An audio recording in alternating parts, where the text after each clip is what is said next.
নমস্কার বন্ধুরা, কেমন আছেন আপনারা সবাই? আশা করি ভালো আছেন, সুস্থ আছেন। আর পূর্বাস কিচেনে আপনাদের সবাইকে স্বাগত জানাচ্ছি। আজকে আমি খোয়া ক্ষীরের রেসিপিটা আপনাদের সঙ্গে শেয়ার করব। তো আর বাজার থেকে খোয়া ক্ষীর কিনে আনার কোনো প্রয়োজন নেই, বাড়িতেই খুব সহজেই বানিয়ে ফেলুন খোয়া ক্ষীর। তো স্কিপ না করে সম্পূর্ণ ভিডিওটি দেখার অনুরোধ রইল। আর চ্যানেলটিকে অবশ্যই লাইক অ্যান্ড সাবস্ক্রাইব করে দেবেন, আর পাশে থাকা বেল আইকনটিও প্রেস করে দেবেন। এবার কি কি উপকরণ লাগে সেইগুলো দেখে নিই। এখানে আমি বড় বাটির 1 বাটি গরুর দুধ নিয়েছি, তারপরে একটা ছোট বাটির 1 বাটি গুঁড়ো দুধ নিয়েছি। এখানে আমি আমুলের গুঁড়ো দুধ নিয়েছি। তারপরে নিয়েছি ঘি। ঘিটা আমি এখানে একটা বাটির হাফ বাটি ঘি নিয়েছি। এখানে যেহেতু আমি ফ্রেশ ক্রিম ব্যবহার করছি না, সেই জন্যই ঘিটা আমি একটু বেশি পরিমাণে নিয়েছি। বাড়িতে থাকা উপকরণ দিয়েই ক্ষীরটা বানাবো, তাই আমি ফ্রেশ ক্রিমের ব্যবহার করছি না। তারপর এই রকম একটা কড়াই নিয়ে নিয়েছি। কড়াইটা একটু গরম করে নেব। কড়াইটা হালকা গরম হয়ে গেলে ঘিটা দিয়ে দিচ্ছি।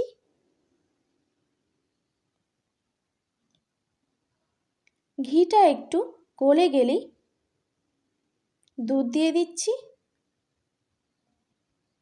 এখানে আমি গরুর দুধ ব্যবহার করেছি। তারপর দুধটা ফোটা পর্যন্ত অপেক্ষা করব, আর গ্যাসের ফ্লেমটা এখন হাই রাখব।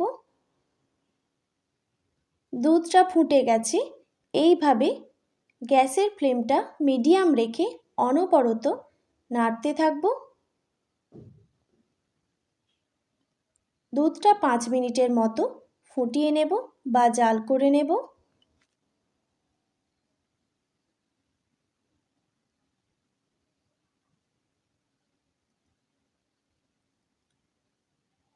পাঁচ মিনিট ফুটে গেছে। তারপর আমি যে বাটিতে গুঁড়ো দুধটা রেখেছিলাম সেটা একটু করে দেব, আর এক হাতে করে খুন্তিতে করে নেড়ে নেব। এইভাবে সব গুঁড়ো দুধটা আমি মিশিয়ে নেব।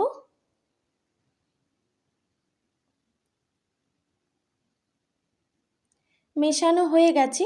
এবার এইভাবে 5 থেকে 7 মিনিট জাল করে নেব। গ্যাসের ফ্লেমটা হাইতে রেখে 5 থেকে 7 মিনিট জাল করে নেওয়ার পর এই রকম ক্ষীর হয়ে গেছে। এবার এটা আমি নামিয়ে নেব। এই অবস্থায় ঠান্ডা হয়ে গেলে আরও এটা শক্ত হয়ে যাবে। ব্যাস রেডি হয়ে গেল খোয়া ক্ষীর। বাজারের থেকে অনেক গুণ ভালো বাড়িতে বানানো খোয়া ক্ষীর। আপনারাও ট্রাই করবেন বাড়িতে।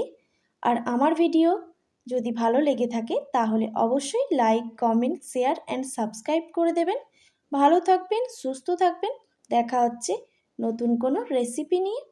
আজকের মতো এখানেই। টাটা।